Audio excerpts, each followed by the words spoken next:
আসসালামু আলাইকুম, কেমন আছেন সবাই? আশা করি সবাই ভালো আছেন।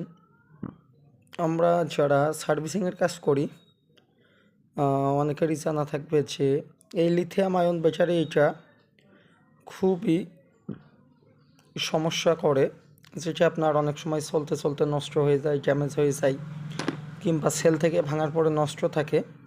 তো এইটা আমি আপনাদের মাঝে এখন দেখাবো মাত্র 1 থেকে 2 মিনিট সময়ের মধ্যে এটা কীভাবে আপনারা ঠিক করতে পারবেন এবং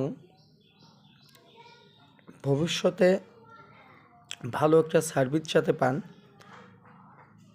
তো সেটাই আমি আপনাদের মাঝে এখন দেখাবো।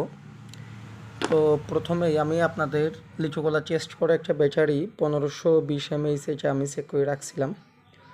তো ব্যাটারিটা এখন আপনার নষ্ট হয়ে যাওয়ার দিকে যা বোঝা যাচ্ছে।